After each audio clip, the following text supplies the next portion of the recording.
And again, be sure you are here by 1:30 and not later than 1:45. All students. It's a very serious matter. I told you last time. Yes.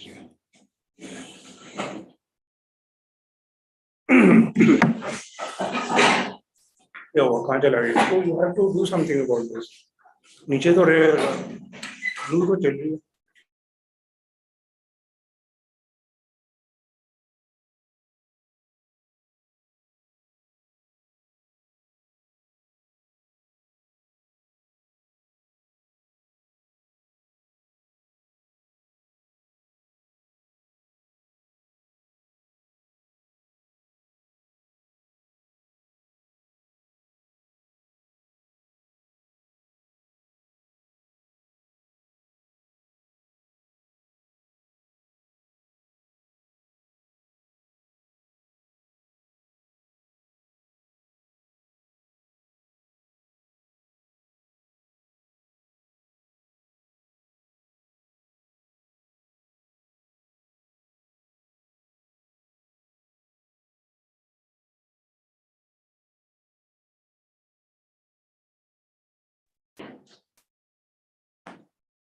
मैंने क्या कहा है कि सब लोग इधर आ जाएं, कैमरे में नजर आना चाहिए.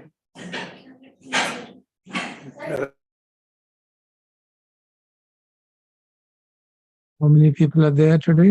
नमस्ते नमस्ते. थोड़ा सा वो टेक इश्यूज थे, वो हो गया सॉर्ट आउट जी. Are all the people present who were present in the last class? There are still 2 people missing. No, 4 people. Actually 2. Last week कितने थे? कितने थे? 6. Last week 1 is missing. 2 more are to join. They had gone home. I don't know if they're joining or not. But 1 more is expected. That boy, he is expected very soon. Okay. So maybe we start. Start with sitting quietly for some time. जी. Good.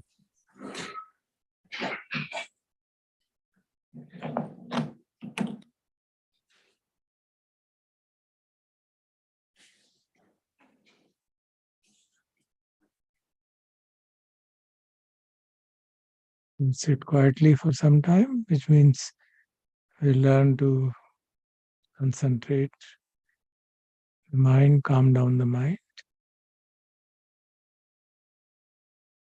So we sit straight, keeping back and neck straight. Extend the spinal cord to the extent we can so that it becomes vertical.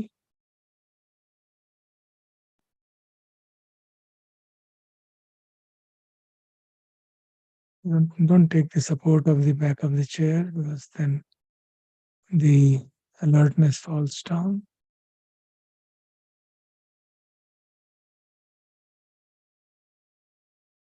So we close our eyes and try to actually feel the breath going in, coming out of the nostrils. Or if you're feeling breath at any other point, that also is fine.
We keep our awareness on the respiration process, the normal natural breath.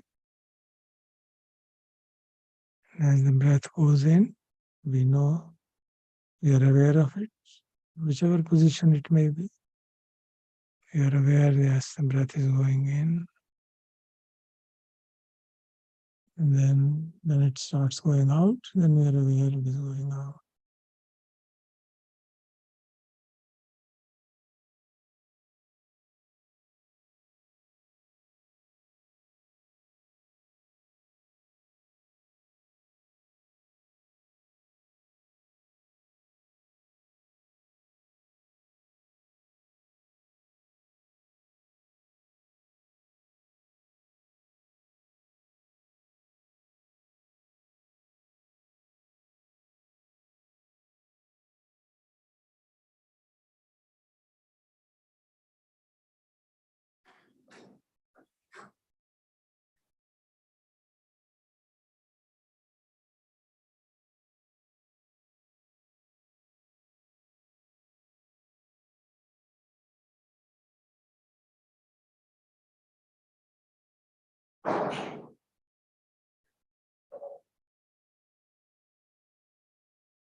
You observe very carefully, you notice that the breath going in, then it stops for a few moments, very few moments, and then it starts coming out, coming out. Again, when it stops coming out, there's again a small pause. During these pauses, there's no movement of the air. So if you're very careful noting whether you're noting at the nostril or at the abdomen or in the chest, you You can notice that.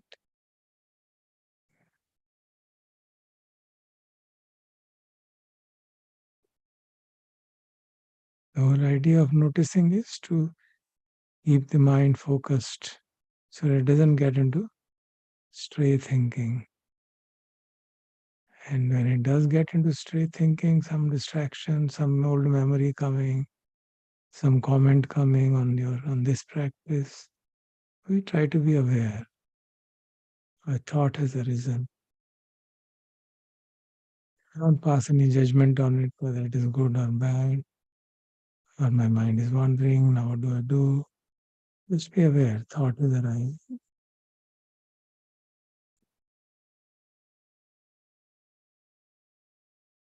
Just relax yourself so that no reaction happens. Or even if reaction has happened, just relax yourself consciously and then let the attention go back to the breathing process. It will happen naturally if you relax.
Somebody finds that the mind is extremely agitated or very unstable, can't observe even one breath or two breaths at a time, then you can work on deep breathing.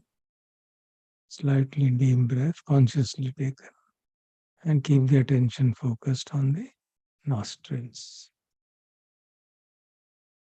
And do this only if the mind is not at all steady, it's very unstable, going into thoughts all the time.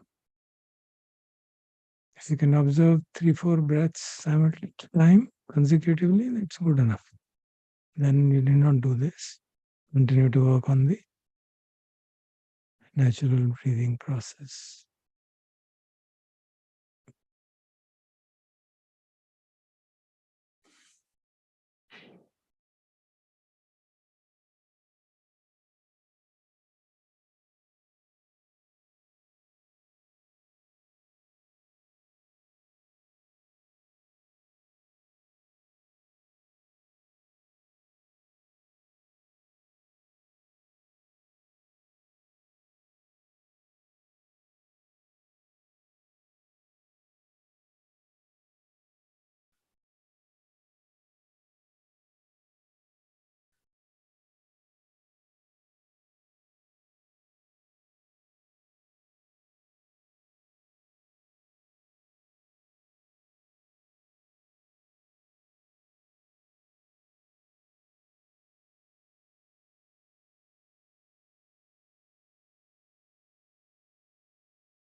Good. So you can open your eyes. You can open your eyes. We can now start our discussions. Okay.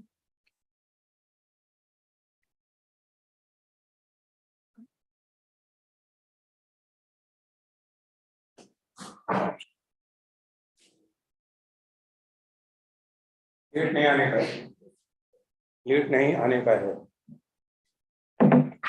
Are you able to see the screen? देख पा रहे हैं? जी हाँ दिख रहा है जी। Buddhist psychology L1 and L2। We'll quickly recapitulate कि पिछली बार क्या किया था and then proceed further. Okay. Ji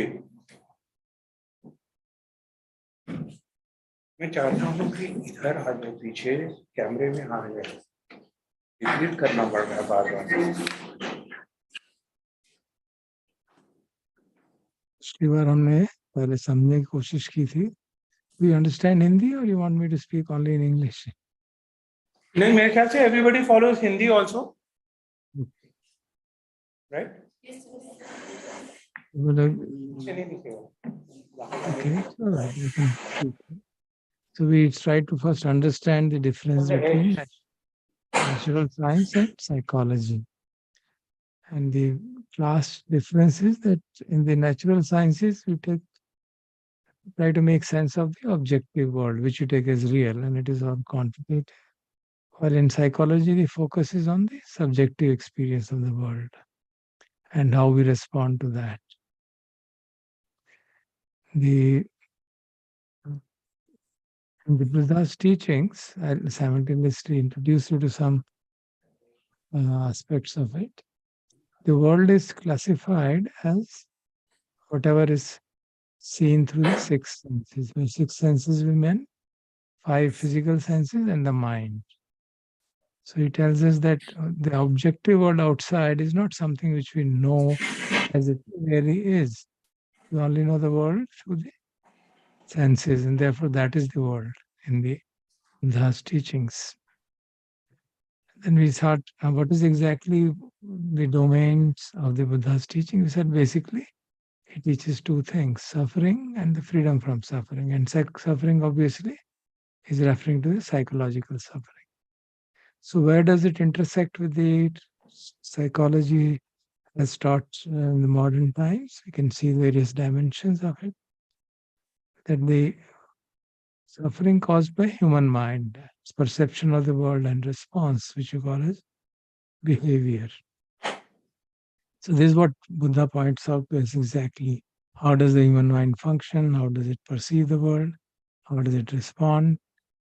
How we think, act and feel, how emotions arise, what are the roots of suffering which arise, and also how personality traits develop. So there is a classification of personality traits according to Buddha's teaching, which has been developed later, of course.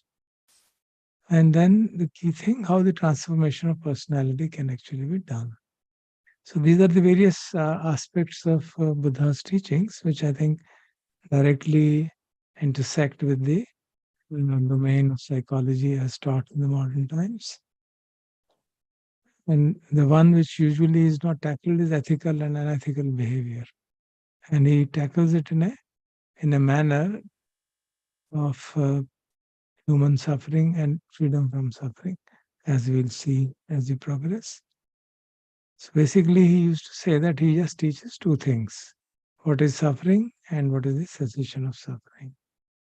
And in that context, we had then studied the life of the Buddha. We had taken a review of that. And I had called him as the greatest scientist of mind for reasons which I think will become clear as we proceed. We had studied about his birth in Nepal, 620, modern day Nepal, which was actually at that time part of the Koshala kingdom. In 623 BC, his mother died 7 days after his birth, and then was looked after by foster mother. And then we discussed about the predictions of his future made by the saints and astrologers of that time.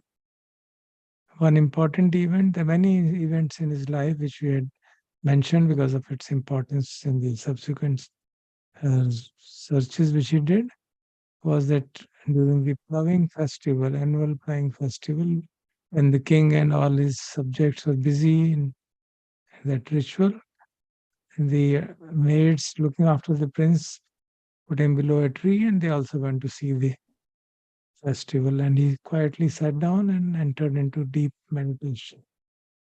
And that's the so the king got an idea that this boy is really unusual, and probably the predictions of the saint and the astrologer may come true. And therefore, he quickly married him off, made sure that there is no exposure to any suffering. But yet, as the things take their own shape, he did, after some time, insist on going out of the palace. And these are the four sites with which we are quite well familiar. Mostly, it's a matter of folklore. He saw an old man, a ill person, a dead body, and sannyasi, and that gave him the clue that we're all going to die, we're all going to age, and aging, illness, death are the fate of everybody. And his whole attachment to sensory pleasures and whatever he had been doing immediately fell off in the view of this realization, which had been kept kind of carefully concealed from him. And that mendicant became a symbol that he should probably also try to search for it. And he went at the age of 29, he left the palace. And he left it because of the compassion for the world, that the whole world is suffering because of birth, aging, illness, and death. Can I find a way out of it? Because the search which he went into, and he calls it the noble search at the age of 29, and he tried various ways, like a researcher. In modern times also, if you do research, how do we go about it?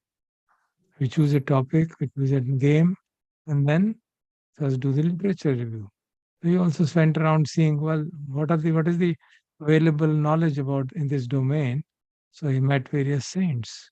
At that time they didn't have a central information system or Google, so that actually contact the people. So he went around in the forest, searched for the first meditation teacher, second meditation teacher, and this was probably the highest which was available. He quickly mastered it and found that that was not really. It gave great joy and great peace, but it only resulted in the great level of concentration and absorption and many psychic powers.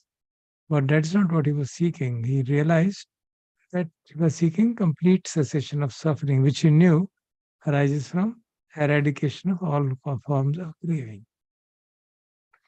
Craving meaning in Sanskrit it's Krishna, Pali is called Tanha.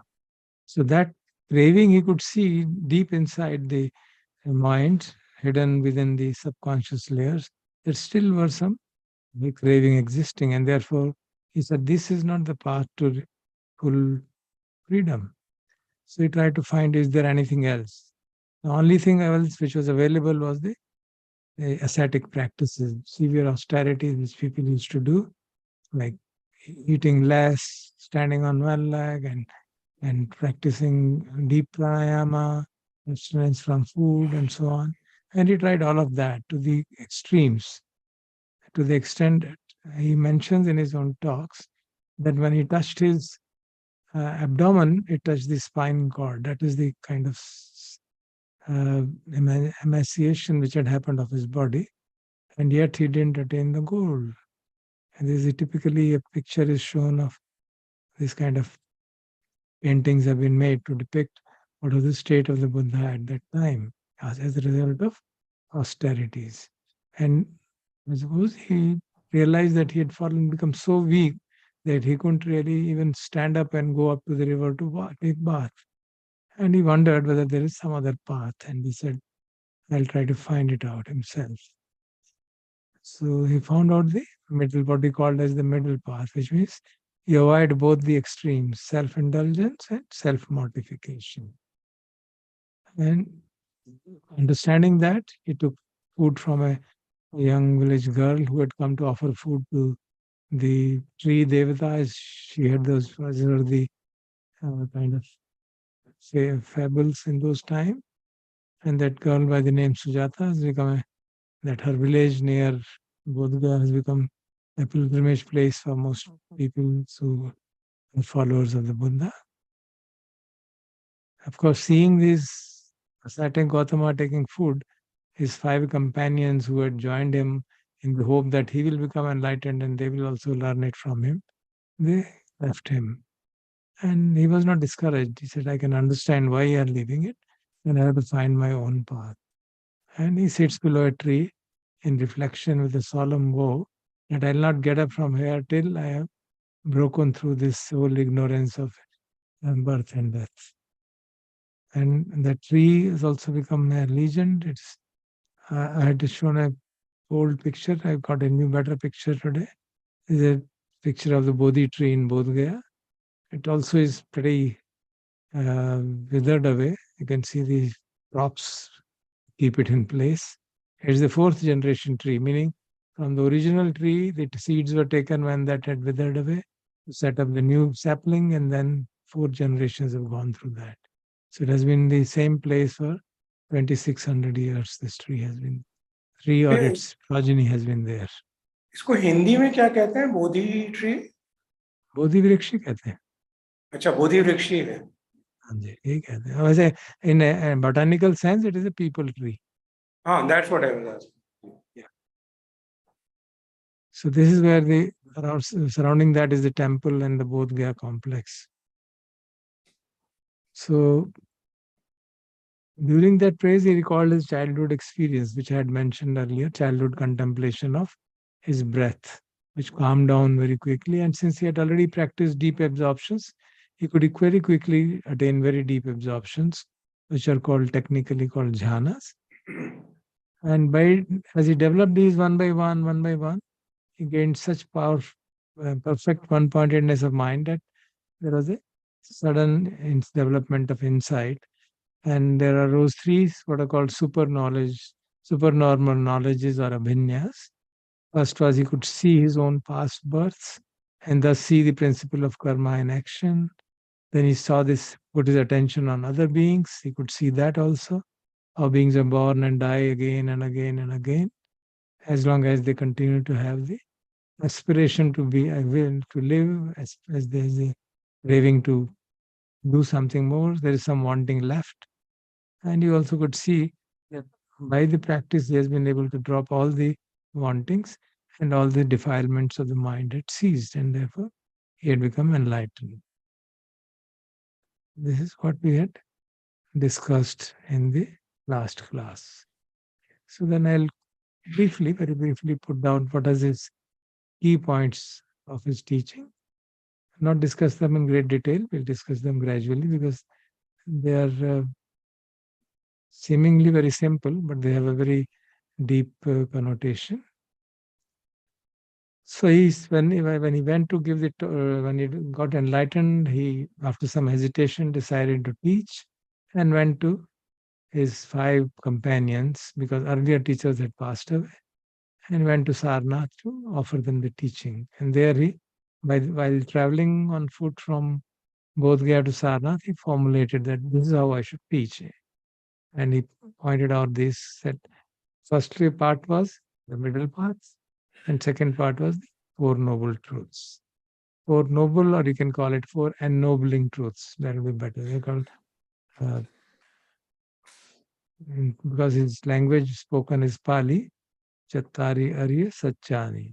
In Sanskrit, it will be Char Arya Sat. So, what are these? First is there is the fact of unhappiness or suffering. And we know birth is suffering, old age is suffering, sickness is suffering. These are all common experiences, which is very easily understood. Death and then association with something that one does not like is suffering. Dissociation from something that one does like is suffering.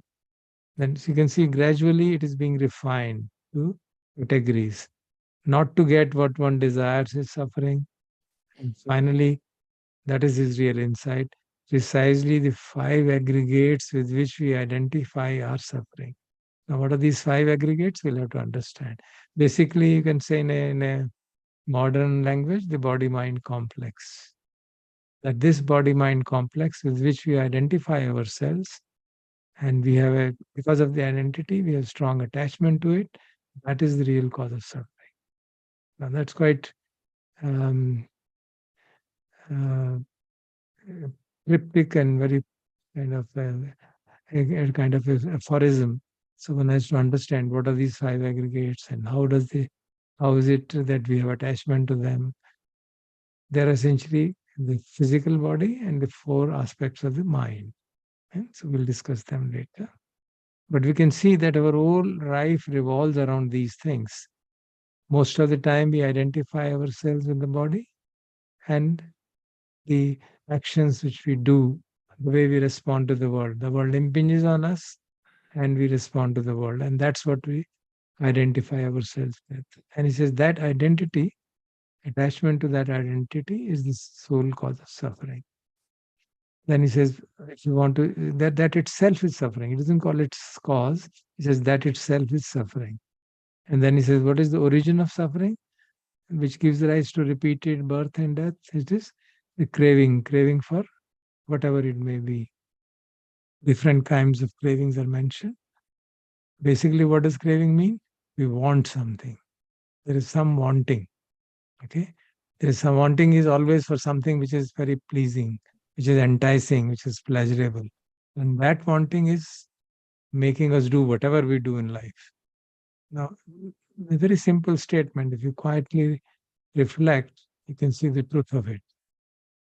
Whatever we do is because we want something, except for the fully enlightened one who doesn't want anything. He does it out of good of all. Most of the time, we are also doing things because we want something. And that's what he says is really the wanting is the cause of suffering.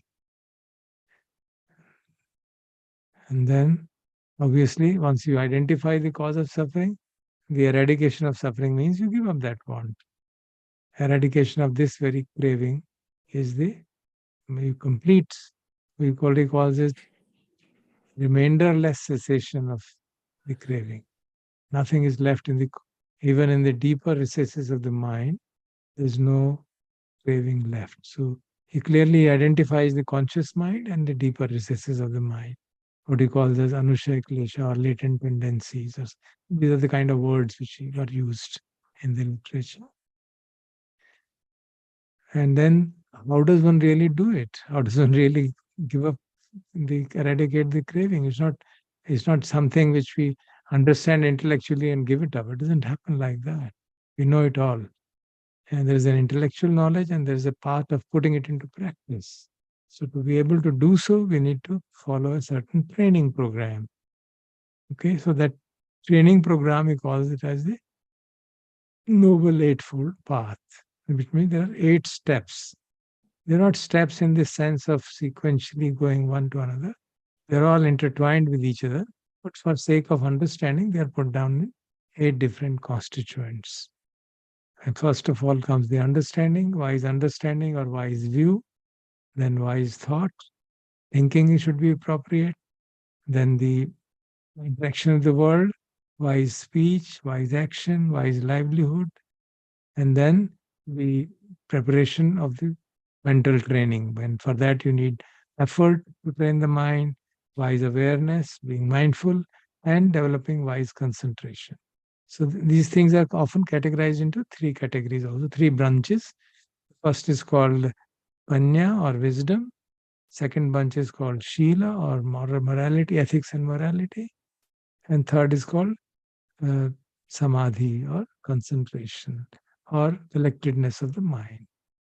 So this is how the whole path is laid out. And we'll go one by one in detail to understand the details of it and how it really impinges in our day-to-day life. And when he had formulated it, he mentions he could clearly see that this is the insight, the wisdom, and the knowing and the light that arose about things which he had not heard before, because he had been taught all the available knowledge at his palace by the through the teachers who used to come to teach him in the Kapilvastu. And what did he do thereafter? He got enlightened at the age of 35, which means freed from the cycle of birth and death. Nothing more to do, no wanting, no desire of any particular selfish desire left. But out of compassion, he moved ahead. And then, as I said, he reflected whom to teach and recalled his meditation teachers and went to Sarnath to initiate the process of transmitting the path. And this he continued for 45 years till he passed away at the age of 80. Just to set the geography right, this is the place in Sarnath near Varanasi where the first discourse was given. This is the what you see as a pillar in the middle is a broken part of the pillar which was established there by Emperor Ashoka some 200 years after the Buddha.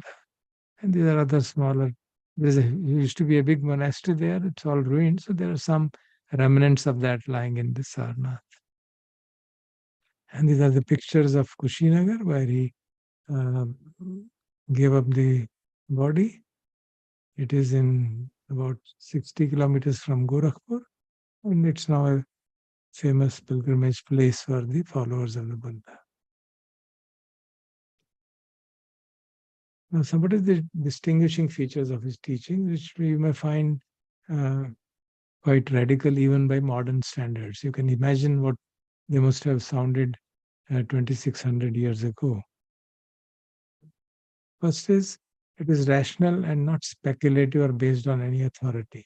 He rejected all scriptural authority. And he would say, even as the wise would test gold by burning, cutting, and rubbing it on pieces of touchstone, so you are to accept my words after examining them and not merely out of regard for me. And this is a revolutionary statement for any spiritual or religious teacher to say. And mind it, it's not in modern times, it's 2600 years before. So he didn't ask people to believe what he says and I am enlightened and therefore follow me. He says, no, you must test my teaching and understand it rationally and then try to realize it. I'm saying this is the path, walk on the path and see whether you reach where I have reached. And I'll tell you what are the milestones on the path. That's a typical modern scientific outlook. Whenever you want to do any research, you go to a teacher and he says, okay, this is, and you have a topic in mind. He says, okay, this is the path. This is what you must do first, and then this, then this, then this. And hopefully you will reach your goal. And the teacher is only to help in overcoming any obstructions there. The student has to do the research. He has to work on it. Exactly same way he used to tell his students that, "Yeah, I'll teach you the path, but you have to follow. You have to walk on it. I can't walk on your behalf. Neither can I enlighten you by some blessing or do something for you and you'll be released from suffering. You have to do it. You have to follow the teaching." And so that came to be known as one of his very hallmarks. One has to work out his own emancipation. The teacher can only show the way. Teacher cannot put you on his shoulders and take you across. He rejected that concept of which existed at that time of a guru being the one who can being the savior. That's not possible. And his often we would say, "Be a lamp unto yourself." Atma Deepa Bhava. Attahi Attano Natho. You are your own Lord. Nobody else can do anything for you. You can only learn from others. Those who have realized, they show you the path and you walk. You have to be a lamp to yourself. It's quite revolutionary even by modern standards. If you happen to uh, have some religious instructions from somebody, you'll see how revolutionary this is. And there are no rites or rituals or intermediaries who will help you to become enlightened. They are certainly rituals, but they are meant with a certain purpose. For example, to make you feel happy. Rituals are to remove your sadness, or to create shraddha, or to create a sense of um, confidence in the teachings. But they by themselves don't have much value beyond that. It's not that by through rituals you'll get enlightened or be able to free from sufferings. It is through practice of the teaching, the Eightfold Path, that one becomes free. And there's a very famous statement, often called the Charter of Freedom, which was given 2600 years ago as a discourse to Kalamas. It's a town called Kalamas. And he says, "From Kalamas, do not go by oral tradition." Just I'll read it out because of its great importance. "By lineage of teaching, by hearsay, by a collection of scriptures, by logical reasoning, by influential reasoning, by reasoned cogitation, by the acceptance of a view after pondering it, by the seeming competence of a teacher, of the speaker, or because you think this ascetic is our guru." For none of these reasons, you should try to take them as ultimate and decide, okay, I should follow him. Then what should you do? But when you know for yourself, means by experience, by practice, these things are wholesome, these things are blameless, these things are praised by the wise. These things, if accepted and undertaken, lead to welfare and happiness. And he meant elsewhere, he says, not only your happiness and welfare, but also others' welfare and happiness. Then you should live in accordance with them. This he gives in response to the questions Kalamas say that so many teachers come and they say, "This what I am teaching is the right and everything else is wrong." Another teacher comes, "This is right and that is wrong." You also come and say, "This is what I want to teach you." Now, whom do we follow? And this is the answer he gives. And you can see how profound the answer is and how much freedom it gives us in deciding what do we want to do with our life. And he's also not only the usual faith, but also logical reasoning. He's pointing out to you the limitations of logical reasoning or inferential reasoning. The reasoning by itself can show you that it is going to be, it is not irrational, it's not unreasonable, it's not wrong. But by reasoning itself, you cannot become enlightened. You can't remove your suffering by just reasoning. You have to practice the path. And then only you will know for yourself that, yeah, this teaching is blameless. This teaching really leads to freedom from suffering. So these are the kind of hallmarks of the teaching which distinguish it from many other teachings. Then another point he makes is emancipation is the outcome, freedom or liberation or moksha, whatever word you want to use. Salvation doesn't matter. The basic idea of the Indian tradition has always been freedom from cycle of birth and death. So this is the outcome of perfect purity of mind. Okay. It's not the outcome of some God bestowing you on something, or I giving you blessings and your mind will become pure. Nothing doing. You have to work and purify the mind by yourself. And as the mind becomes pure, you feel less and less trapped in this world. And less of the defilements means lesser and lesser of suffering. And he says every human being can work towards purification of mind. There's no distinction of caste, creed, sex, race, language, nationality, nothing.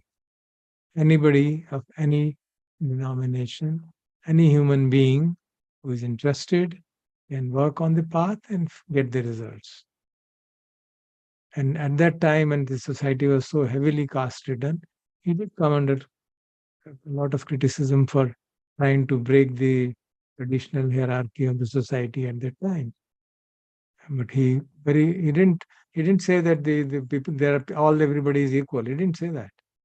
He said yes, there are distinctions, but the distinctions are not caused by birth, but by action. And his famous statement in one of the discourses is, by birth is not one an outcast, by birth is not one a Brahmin, by deeds is one an outcast, by deeds is one a Brahmin. So he didn't say there is no outcast, no Brahmin, but he defined them differently. It is the actions, what you do, the actions you have, the purity of your mind which defines you, whether you are really a good person or not a good person, whether you are really moving in the direction of an liberation from suffering or increasing your suffering. So these are some of the extremely radical statements which he made at that for a society of that time, which was so heavily enmeshed in caste hierarchy.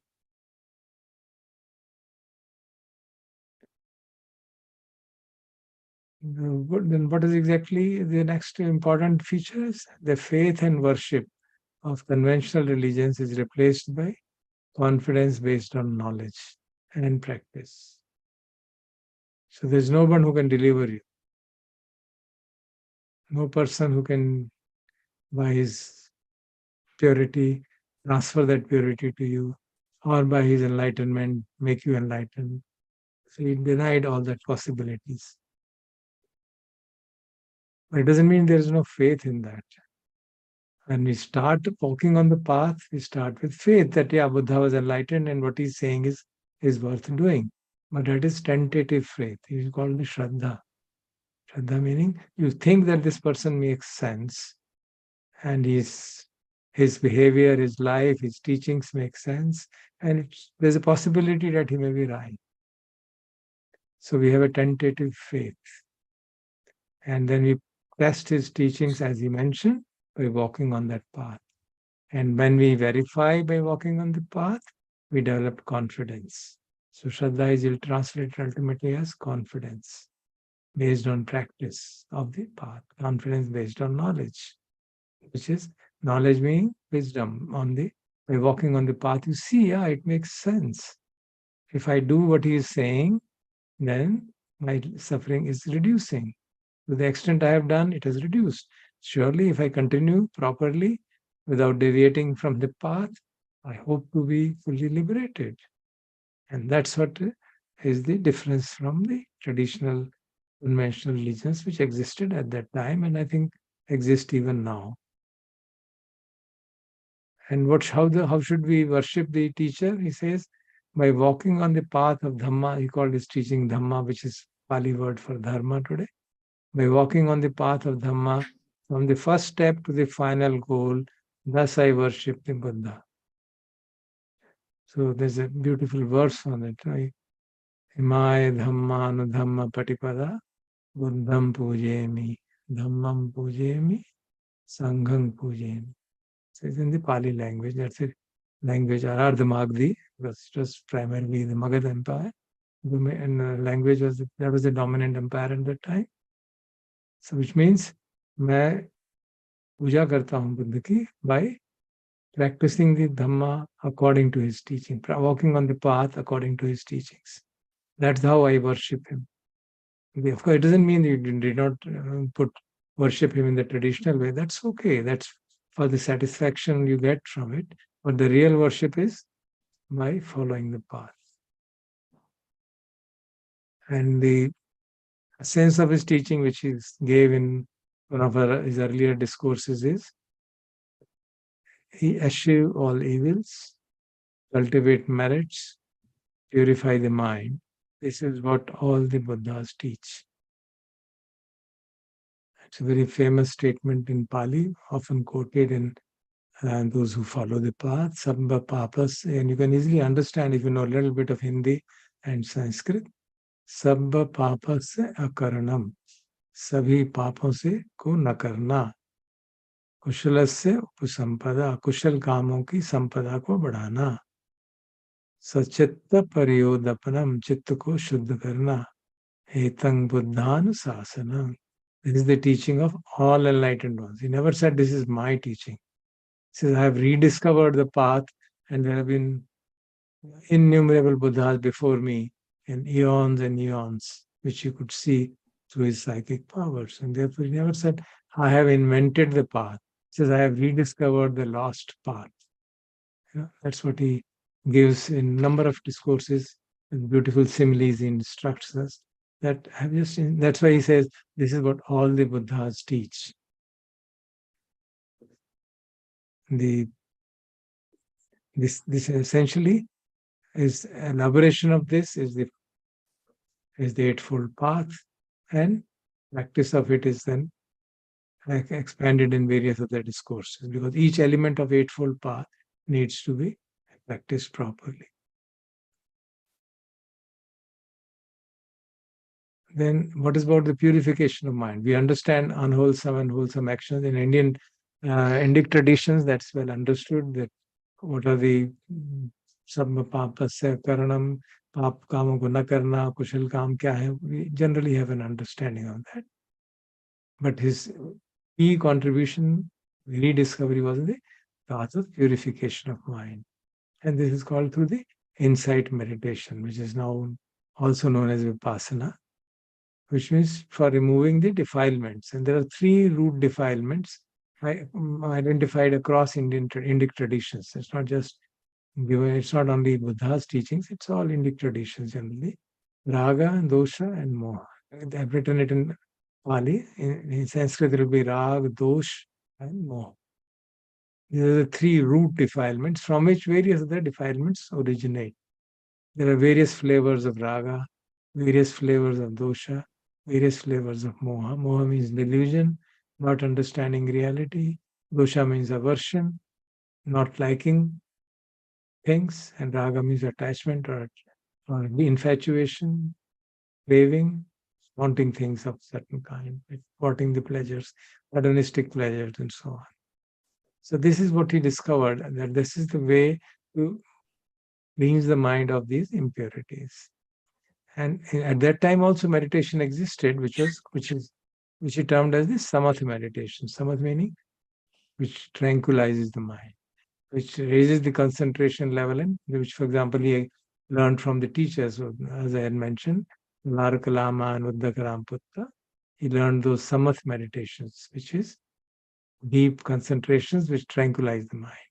What we have been doing, what we did in the morning, in the beginning of the class today, as well as the other class, was that part of the samatha meditation. Just observing the breath going in, coming out, focusing the mind on one object. Slowly and slowly concentration rises. And because of the relationship from breath to the mind also calms down. So that is this kind of meditation process existed for much earlier than Buddha. It all existed at that time. But this insight meditation of this kind did not. And that's what was the uniqueness of this path. If you see the word, it essentially means Vishesh Vasana means to see. So to observe in a special way. Now, what does it mean? When we come to discuss it, we will see. And what is the special way and what to observe, we'll discuss it in due course. I'm just laying the groundwork for what we are going to do. And all that we shall study in this detail in this course. Okay. Now, if you have any questions about it, about what we have said here till now, I can take them. Otherwise, we'll go ahead with the further part of the presentation for today. Come here. Any questions you have? Half the time is Sir, over. sir, am I audible? Yeah. Yes, sir. I wanted to ask, as you were just talking about samadhi meditation and how the process of insight meditation is different from it, could you please elaborate on that a bit and tell again Yeah. what samadhi meditation? I did not understand tranquilizing the mind, like the phrase. What we did for 25 minutes was essentially samatha meditation, which is to concentrate the mind, and as the mind gets concentrated on a subtle object like breath, it also calms down. So if you practice regularly this practice for considerable period of time, slowly and slowly, you will experience the calming down of the mind also. That is what is called samatha meditation. The other is insight meditation, but for that we need to first have basic theory, understand what does insight mean and why does mind become impure, isn't it? When you want to purify the mind, you must know how does it become impure. Then only we can see how we reverse the path. So that would need a theoretical background, and therefore we'll have to wait for that discussion. Right, sir. Sir, also adding on to this, like in the previous semesters, we had engaged a bit with the topic of developing a witness consciousness or something like that. So that would be something that would come in inside meditation and not in samadhi meditation. That witness consciousness has to be properly understood, and then it will come under the insight meditation. Okay, sir. Thank you. What you do with that, what we do with that is important. Yeah. Thank you, sir.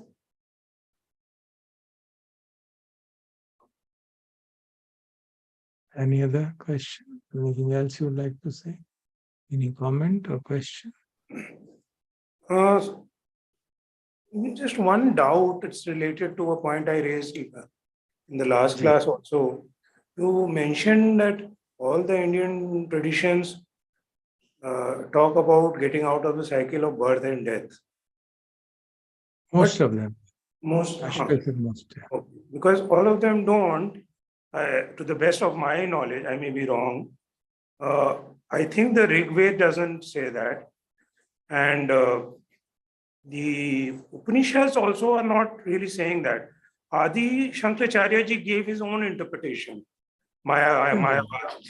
But people like Sri Aurobindo disagreed with Adi Shankaracharya's interpretation. Yeah, that's okay. That I can understand. Different teachers and scholars have had different interpretations, but Upanishadic teaching generally accepted by majority of us. Yeah, but Sri Aurobindo had a very deep understanding and mastery of the Indian traditions.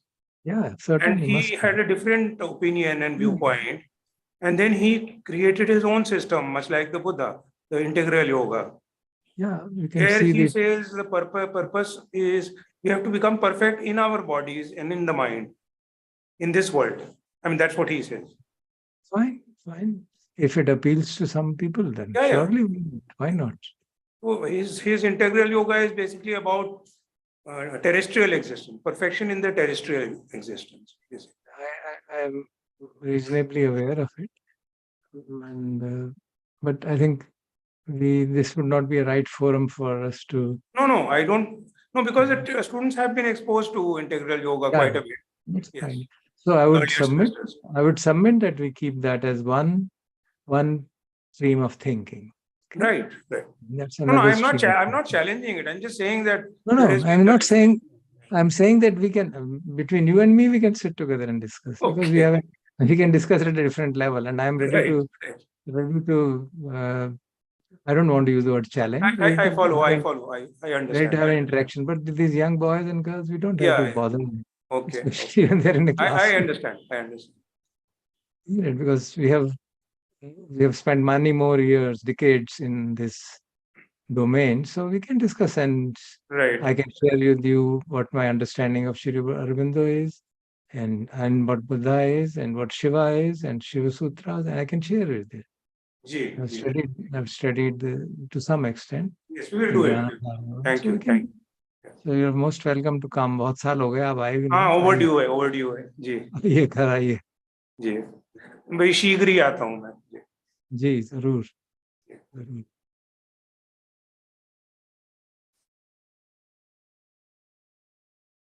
Any questions anymore? ठीक है sir, questions तो नहीं है. I think we can Okay, continue. you can go ahead, yeah. So I must mention that what I am teaching you is Buddha's teachings. I am not saying they are the teachings, they are the right ones, or there's others are wrong.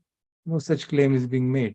You have to, because he himself doesn't believe in that, You see, what is he talking?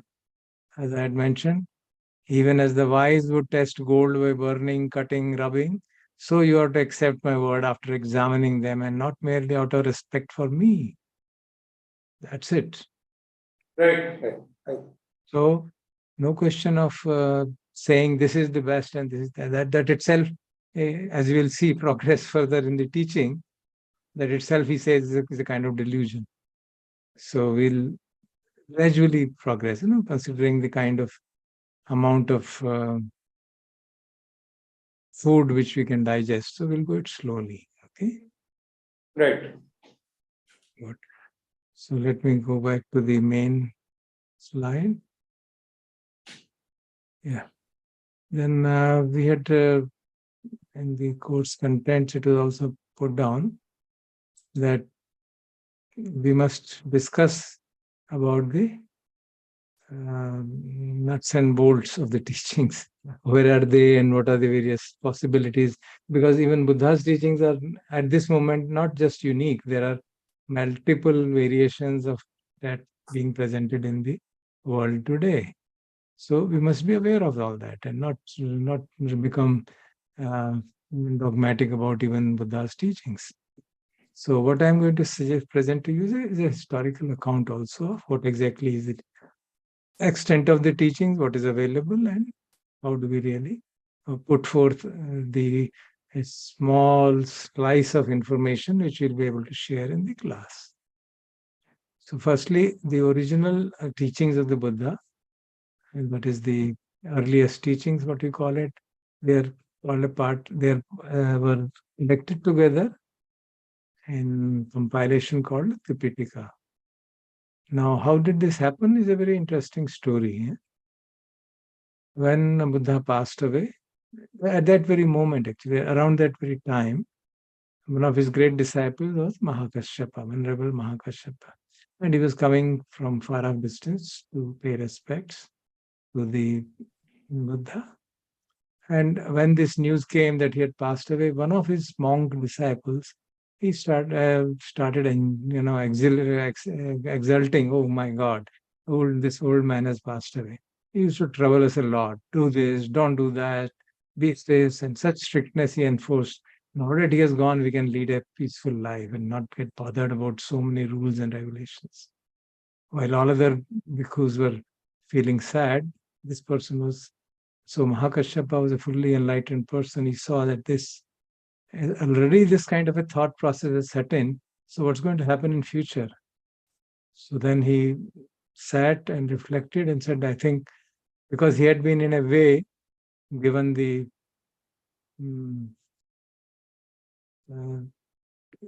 not formally, but he interpreted, because Buddha has once given him his own dress, asked him to wear it. So he interpreted it as that, yes, he wants me to take care of the Sangha. So it's also called father of the Sangha, one who took care of the whole congregation of bhikkhus after Buddha's passing away. So he said we should now, after 3 months after Buddha's passing away, they assembled in Rajgarh, which is modern Rajgir, and where they had a congregation. Collected 500 fully enlightened disciples of the Buddha who had directly listened to his teachings, and they said, let us recite all the teachings of the Buddha. That's called Sangiti, and in English they call it council. That's called the first council, which happened 3 months after the passing away of the Buddha. And they recited all the teachings and then classified them into different categories. What are the categories? There are three baskets, as they are called. Sutta Pitaka, Vinaya Pitaka, and Abhidhamma Pitaka. Okay? And the language of them was the original language he spoke, which is the language Pali, which is a kind of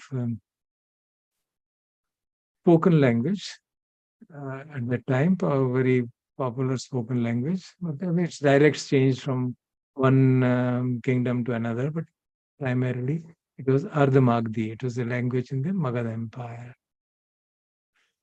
And that was systematized by these 500 arahants, as they are called, fully enlightened disciples of the Buddha are called arahants. So they sat down, classified, categorized into three big baskets. Now, what is this baskets? That's why these three baskets are called Tipitaka. And Tipitaka is supposed to be the scripture for the early, those who want to follow the original teachings of the Buddha. Now, Sutta Pitaka, what does it contain? It contains discourses given to monks and laymen, which are direct recording of the discourse as it happens. Buddha was here at this place, he spoke this, and the disciples asked this question, he answered this, and this is what happens. The disciples were happy. In some, it is said disciples were not unhappy or not happy. That also is mentioned. So, complete account is given of that. So, this is how the Sutta Pitaka is. And it is further divided into 5 collections or Nikayas. The last one having 15 short books. Okay. Then the Vinaya Pitaka, which contains the rules and regulations followed by the monks. It is primarily that, but also has an account of life of Buddha and gradual development of the Sangha. That is the association of bhikkhus, which is called as the Sangha. And it has 5 books. Then there is Abhidhamma Pitaka, which is a detailed exposition on the analysis of reality. It's a very terse kind of a document. It doesn't have a dialogic structure. It is pure teaching, like you can say thesaurus, which has complete information about that particular language, or an encyclopedia, which has every information about a particular field. Encyclopedia of science or technology or psychology or so on. Similarly, it is Encyclopedia of Dhamma, which tells everything about and detailed exposition of moment by moment occurrence of mind states. It's very complex.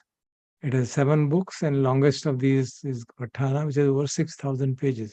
So you can see what is the details of this available. And these information is now available, fortunately. A lot of it has been translated into English. And there are 3 sources. Okay? One is tipitaka.org. It is by Vipassana Research Institute in India. This is Sutta Central by a bhikkhu in Australia. Then there is another access to insight.org, which is by another bhikkhu which is a Thai bhikkhu settled in America. I'll just show you the one of them so that you can get an idea of what exactly this.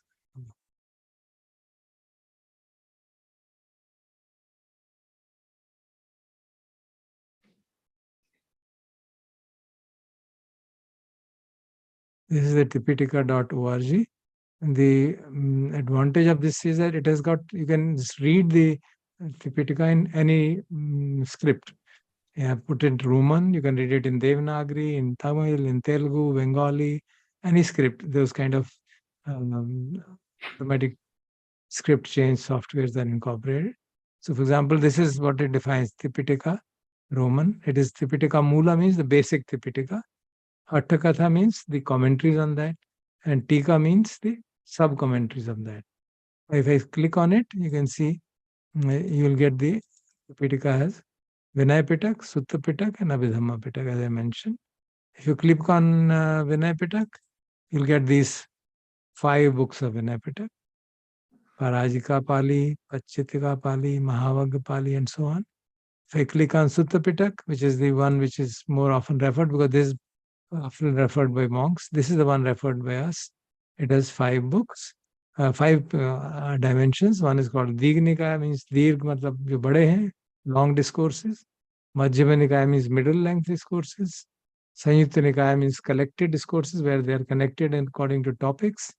Anguttara Nikaya means where they are numerical discourse collected according to numbers.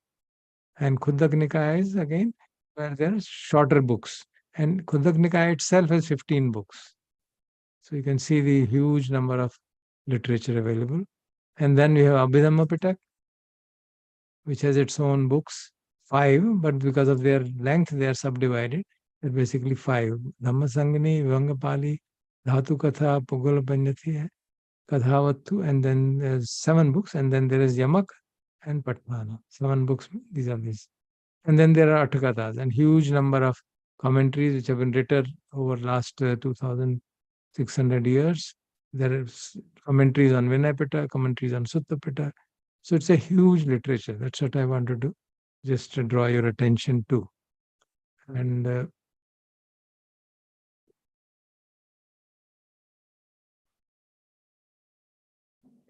similarly, in Sutta Center also you can see them. There is only on a few languages. And this is essentially, this website is basically English selection of discourses, access to insight, a selection of discourses of the Tipitaka, but only few have been selected, 1,000 important suttas. Actual number of discourses, of teachings in the Tipitaka is about 84,000. So you can see the huge volume of the teachings which are available, and you can access them. This is probably the easiest to access in the terms of, if you know the sutta, then you can find out something. Otherwise, Sutta Central or the other one. So the limitation of that Pariyati is that it doesn't have translations. Sutta Satta has translations of most of the discourses in English also. So it becomes more usable for us.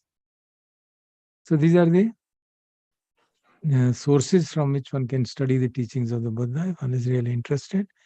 And there's a huge amount of commentorial and exegetical literature.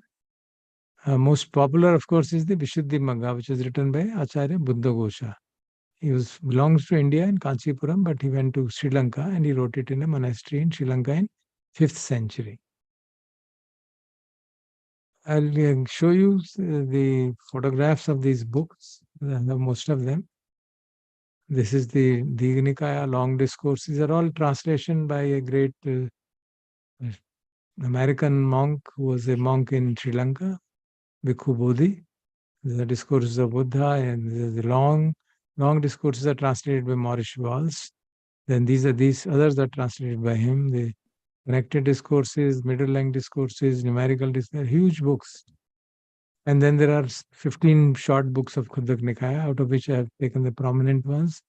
This is the Udana and Itivuttaka. This is Dhampada, probably the most popular. Suttanipata, one of the most ancient records. Then there is Abhidhamma, is huge literature. So what I have studied is essentially this book called the Comprehensive Manual of Abhidhamma, which is based on a commentary actually, because original Abhidhamma is too complex and not much good translations are available. Vinay Pitak, I haven't studied much because it pertains mostly to rules for bhikkhus. Then other books which I am talking of, the exegetical literature, are these. Path of Purification of Vishuddhi Magga of Bhikkhu Bodhi, Buddhaghosa, which is translated by a Sri Lankan monk of German origin, Bhikkhu Nyanamoli in 5th century. This is 5th century book. Then there's a 1st century book called Path of Freedom or Vimutti Magga. These are kind of exegetical, which give explanation of the teaching in brief. And we have a 2017, a great Thai scholar has written this marvelous encyclopedia called Buddha Dhamma. It's available as free PDF on the internet. You can download it. It's a pretty big file because it's more than 2,000 pages as a book, and big size book, not a small one. But it's really a kind of encyclopedia, a modern encyclopedia written by a great monk. His name is P.A. Payutto. In fact, he's a member of the ecclesiastical organization of Thailand and is now more known by the name Acharya Buddhaghosa Acharya. He has done something of the same caliber as the Buddhaghosa, the great Buddhaghosa did in 5th century. So these are some of the books which I have, these two especially, which I have referred to. This I haven't referred, though much.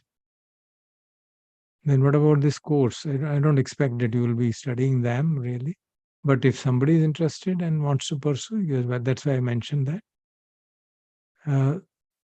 I've mentioned about 2 of my books which I have written, which are because of the reason, not because they are primarily written by me, but for the reason that they have been written for keeping in view the basic beginners in mind. Most other books have been written for specialists, so that creates difficulty for beginners to read it. So these are the 2 books which I have written, which are available, and most of the things which I'll be mentioning are available in them. Okay. There's also some papers, one of them which which is available online. You can use it. It was published in Psychological Studies in 2011. तो दिया था शायद मैंने This we'll see it. first semester में. No, anyway, I have this one. I'll pass it on to you.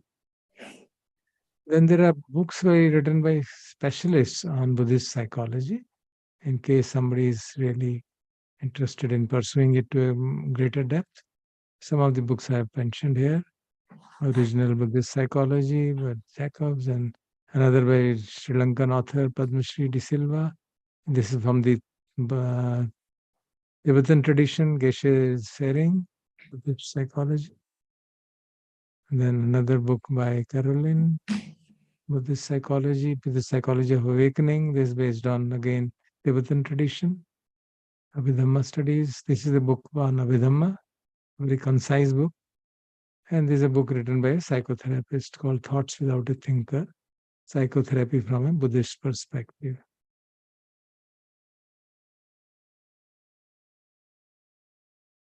Then something about the various schools of Buddhism. As I mentioned, the Tipitaka belongs to what's called the early Buddhism, or the original Buddhist, the teachings of the elders. That came to be known as the Theravada. Thera means elders. So Theravada means the teachings of the elders. And it is confined primarily to the southern. It's also nowadays called Southern Buddhism, because its followers are mainly in Southeast Asia, especially Thailand, Myanmar, and Sri Lanka. And of course, there's in other countries also. They are in Laos, Cambodia also, but it is one of the branches of teachings. The other branch which is developed from Theravada is called Mahayana. It's not also termed as Northern Buddhism, which followers are mainly in China, Japan, Korea. And the famous schools within Mahayana include Zen and Pure Land Buddhism, if you heard about them. Then in Tibetan is Mahayana, but there's also a special branch of Tibetan Buddhism called Vajrayana, which means Vajra is the bolt, thunderbolt. So it is an extension of Mahayana, but it is strongly colored by the Tantra. It is a tantric. It is an intermingling of Indian Tantra with the Buddhism, which happened because Tibet and Ladakh were in touch, and Ladakh was influenced by Shaivite teachings in Srinagar, Kashmir, and therefore there are those influences of Tantra in them. It's quite esoteric and not really taught openly, even by the Dalai Lama. He doesn't teach that in open public. There are, of course, you may say, so many schools, so many segregations have happened. There must be reasons for it, obviously. But there are a lot of similarities between different schools. The core of the teaching still remains unchanged, even to the present. The basic teaching of Four Noble Truths, Eightfold Path, training in morality, concentration, wisdom. Then there are doctrines of dependent arising, doctrine of karma, pursuit of nibbana. They're all common to all these traditions, but the emphasis on other things has changed, and that's what is distinction features of it. Then the question also arises about the authenticity of the texts. You see, I'm talking primarily of the Theravada text, because I have studied that in great detail, and I would be able to present only that part of the teaching. Right. As I mentioned, the first council happened 3 months after passing away of the Buddha in 463 BC. It happened in Rajgir, and Venerable Mahakassapa, Arhant Mahakassapa was the leader of that council, and it was patronized by the king Ajatasattu, or as we know in Hindi, Ajatasattu, son of King Bimbasar. He was the patron who made all the arrangements for 500 bhikkhus to stay, and that cave is the ruins of that cave are still in Rajgarh. It's called Saptaparni Cave, and if you have chance to, if you are and live in that area, you can ask people or visit it. Then there was soon after that, I mentioned soon after about 100 years of that, the second council was held because there was already dissensions happening and people wanted to actually simplify the rules. That is the basic thing. They didn't want so complex rules, especially with respect to money. You know, the original rules of the Buddha are that bhikkhus are not supposed to keep any money, and therefore they are entirely dependent on the lay people for support. If lay people give them food, they eat. If they don't give them, they don't eat. They're not allowed to live a hermitage and you grow your own food and become self-sufficient. Buddha was not in favor of that. He said then it will not be a healthy interaction between lay people and the monks, and the lay people will not be able to benefit, and the monks will not be able. Monks will be spending all of their time in only looking after their needs. So he developed this interdependence. And because of this issue of money, obviously it puts a lot of hardships on the people. You can't pander to your desires as you want. And so some of the monks felt that this should be changed, and then they found a way out of it. Actually, in the Vinaya, the rule book, it is read Jata Rupa, which means silver and gold should not be taken. Buddha said silver and gold should not be taken. They didn't say money. So we'll start taking money. And that's how the kind of dilution of the some of the rules took place, and then the some of the arhants tried to object, and they diluted the arhant. They said the arhant is not the ultimate, bodhisattva is the ultimate, and so changes started to take place. And to kind of settle back these teachings, so that this dissension which happened in Lichvi Republic, a second council was held in the reign of Emperor Pal Ashoka. And two Venerable Revata and Venerable Sabbakami, two arhants were in charge of that. And there's a whole story behind it. I don't want to bother you. It happened something about 100 years after that. So the basic teachings are again revised, and the attempts to dilute it were kind of scoffed at. They were said they are not following the teaching, then therefore they set up their own Sangha. That became, they call themselves Mahasangakis, and that is said to be the beginning of the Mahayana stream. So this separation took place after about 100 years. Then again, after about another 120 years or so, in the time of Emperor Ashoka, third council took place, because by that time the splintering had happened much more. And many monks were leading a very kind of unguarded life and indulging in all kinds of stuff which you can associate with absence of wisdom. So Emperor Ashoka, he had an Arhant teacher, Moggalliputta Tissa. There were a lot of questions raised, and he answered those questions. They wrote a book on that, and then he convened another council of the distinguished monks at that time in Patliputra, which is present-day Patna, in 250 BC. And then again, the recitation of all the teachings was done, and it was established. The original teachings are again established to be the final teachings, so that there's authenticity of text was maintained through, because the attempts to dilute it, to change it, were all thwarted by these councils which are held at different intervals. Regarding the fourth council, there is of course duality. The Theravada school believes it, and some part of the Sri Lankans actually believe that there was a council held in 29th BC in Sri Lanka, and there was an emperor by the name Valagamba who patronized it, and Venerable Maharakshita was the chief. And the reason is given is that at that time there was a great famine, and large number of bhikkhus died because of not getting food, and therefore they said probably we need to recite whole of the teachings, we invoke the to reduce the pollution which has happened in the Sangha, and therefore we are not in a position to handle the devas, and the spirits are also getting angry. So they recited the whole thing again in Sri Lanka, but it was a closed kind of. Normally in all Sangeetis, people are invited from far and wide. That was not done. But there is also a counter council which was held in Kashmir, 72 AD, and it's well documented in the time of Emperor Kanishka. And Vasumitra and Ashwagosha, two of the great monks of Nalanda, were invited to lead that. And they translated the Tipitaka into Sanskrit, and then the Mahayana texts were formalized, and devotion was added in a major way. And that's how they say the strengthening of Mahayana practices, wherein they said the pure, dry teachings of the Tipitaka are not enough to attract the common masses. We should have a devotional element.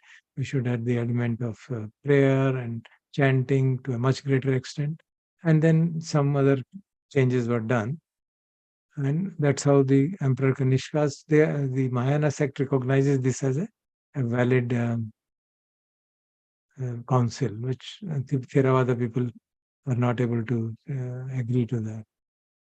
Then in the modern times, the fifth council was held in Mandalay in Burma. At that time, Burma, present-day Myanmar, under the king Minden. And again, this was a closed door meeting in the sense that it was only confined to the Myanmar monks. From outside, people were not invited, probably because of the logistics and other things. So it's not given much importance in the. It is the sixth Sangiti or council which is given great importance because they invited people from far away. All the bhikkhus from various countries were invited.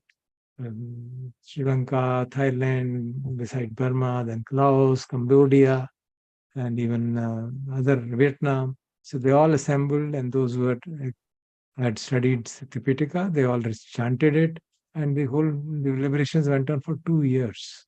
And then all the Tipitaka was engraved on marble stones so as to put it in a formal manner and make sure that any vagaries of nature don't destroy these written material. And this was held, Mahasi Sayadaw, a venerable monk, was the chief.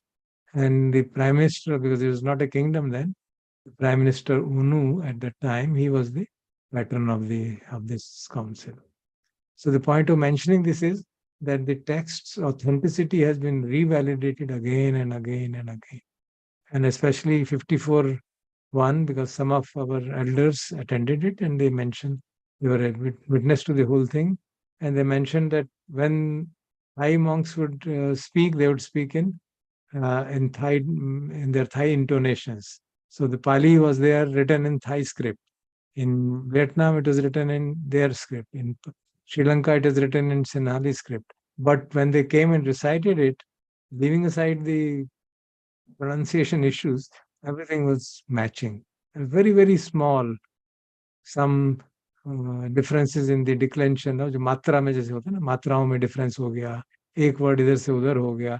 Other than that, for thousands of years, the preservation of the text had happened by the tradition of the teacher to disciple, transmitting of the knowledge. And that's how the generally belief is. It's obviously a belief. You can't prove it any basis other than the fact of recurrence of this, fact of matching of the information, that the original Tipitaka texts as they are available are substantially authentic. It's not to say that some new ones may not have been added. There are scholars who say that, yeah, later editions have happened, but they are as authentic as it can ever get to be, because it's a time lag is of 2,600 years. And the very fact that the teachings have preserved by the oral tradition for all that time, and they have been re-authenticated at periodic intervals, means that you can hope and that the teachings make sense, and they are original teachings of the Buddha to the extent one can surmise about it. And why is it necessary? So that one has a confidence that yes, these teachings are worth following. But ultimately, only if one are following these, we gain benefit, our mind becomes pure, we become less, our suffering reduces. That is the ultimate test laid by the Buddha himself in these very teachings. So the possibility of falling into a trap of uh, pure blind belief is very heavily ruled out by the method of the teaching itself. So this is what I thought I would be saying today. Now, if you have any comments or questions, you can tell me. So we covered the background of the teachings, the basic highlights of it, what are the main features of it, what are the sources of it, what are the literature from which you can see its original roots, and some bird's eye view or overview of the one main teaching of the Four Noble Truths. आपकी 2 किताबें हैं वो कैसे Amazon से मिल जाएंगी? Yeah, both are available from Amazon. और इनका price कितना है? I think 200, 300 ऐसे ही कुछ है मुझे देखना पड़ेगा. जी, ठीक. Something of that kind. Right.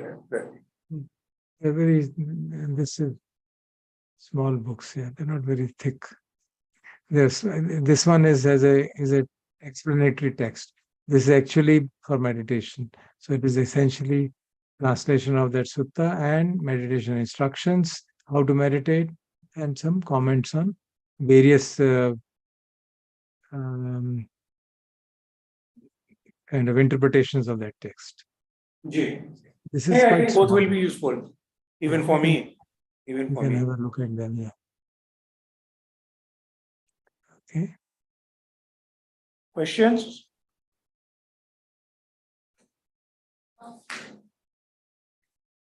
I think they're okay, sir.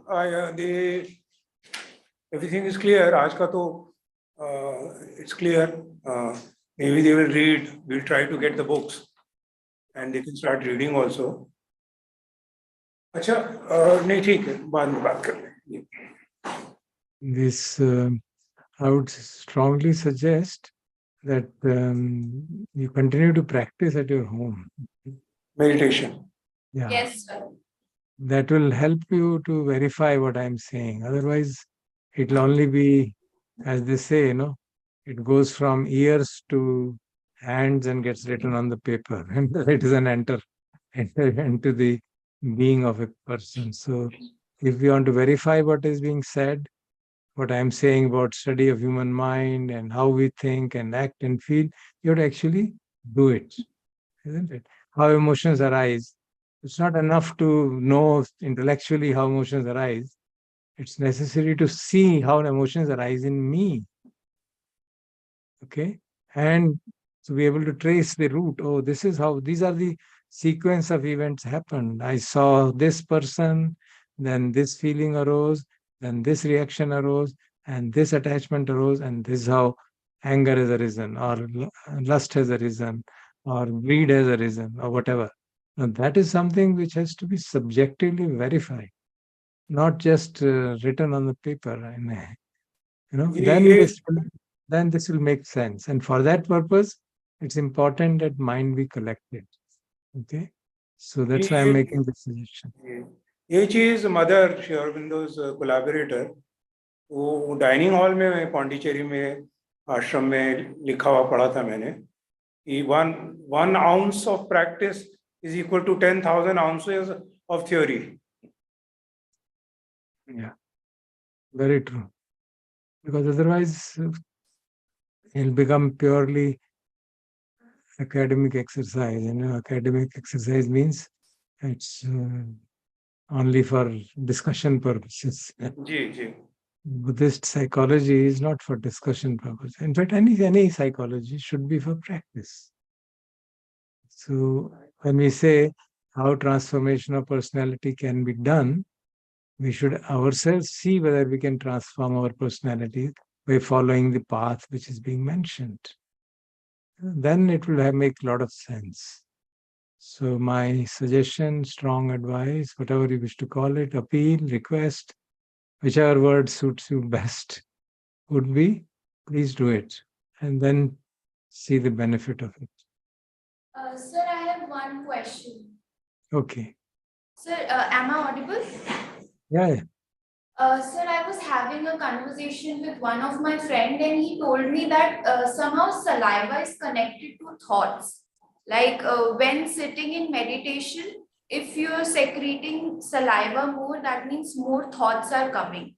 And I didn't understand at first, but when I sat for meditation, I felt that it was somehow true. So can you please suggest some ways through which, like, how it's going to work? Like, how can we? See, the body and mind are connected. There's no doubt about it. But to try to manage the mind with the help of body is not the path suggested by the Buddha. I'm not saying it cannot be done, okay? But this is not the path suggested by the Buddha. The path suggested is that you handle the mind directly, okay? So when you say breath, for example, you're using it only as a convenient object for attention. Okay. And because of its connection with mind, it naturally works it the way it has to work. We don't try to do something with the breath so that it works in a particular way. And there is a deep reason behind it, because the whole path of Buddha, in the ultimate sense, is an effortlessness path. So any effort, in the ultimate sense, not in the beginning. And so we have to really put an effort also in the sense that it can be gradually tapered off. So whether by meditation saliva will increase or decrease, I won't get into that at all. By meditation, the doing proper meditation, mind will become calmed down, and that will have its own effects on the body. We know that. When there is anger arising, we know it affects the body. We all experience it, isn't it? The heartbeat increases, face becomes red, flushes, horripilation can happen. If you have fear, then it happens. And modern science tells us that the various glands operate and various chemical changes take place in the body. They're very, very understood. But we are not trying to therefore say that you do those chemical changes to change the mind, which is done, of course, is part of psychiatry. And we're not decrying it, but Buddha is not saying that. Okay? Buddha's teaching is that you can directly handle the mind. You can directly improve its texture, change its texture.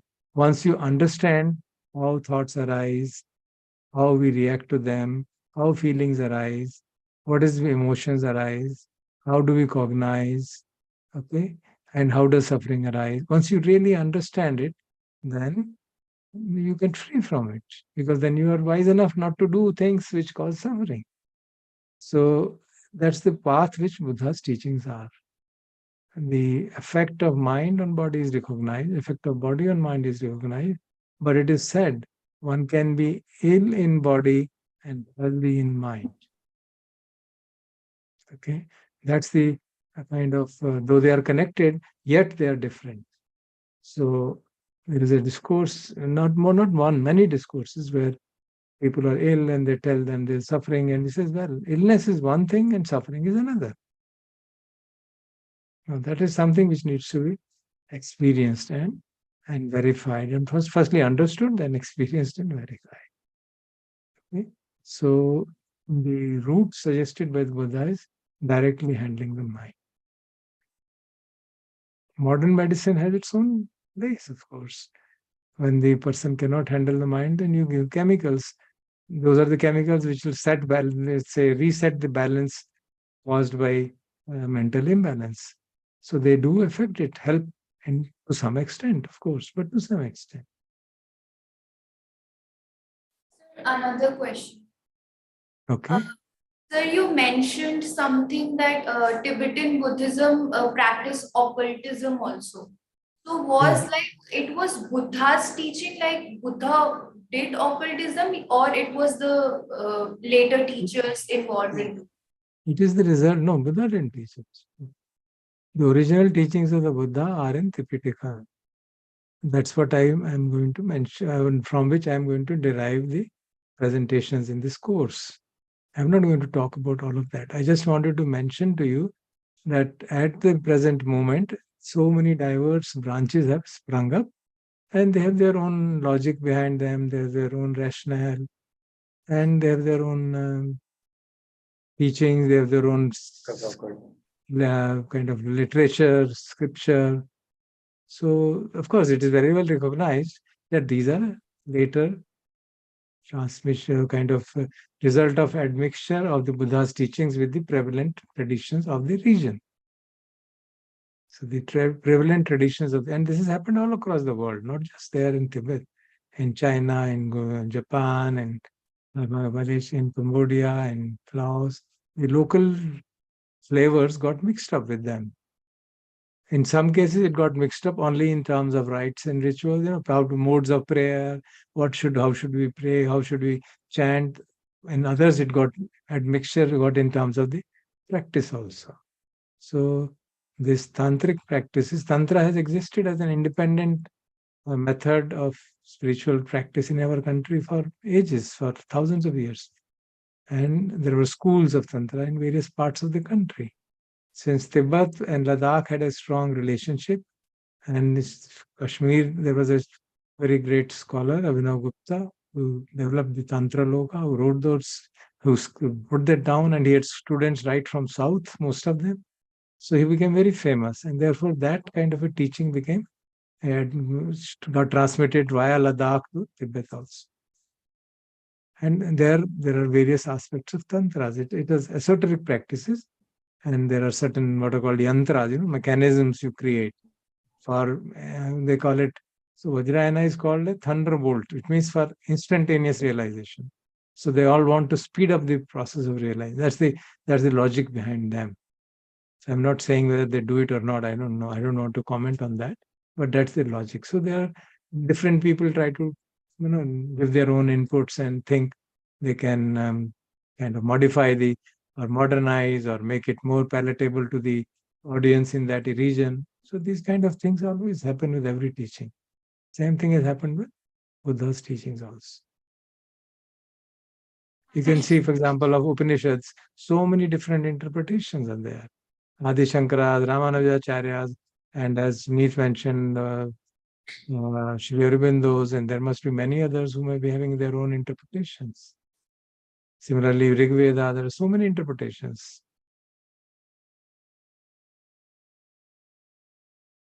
Thank you, sir. Okay. So, thank you all for your attention. Namaste. Thank you, sir. I have to properly close the session.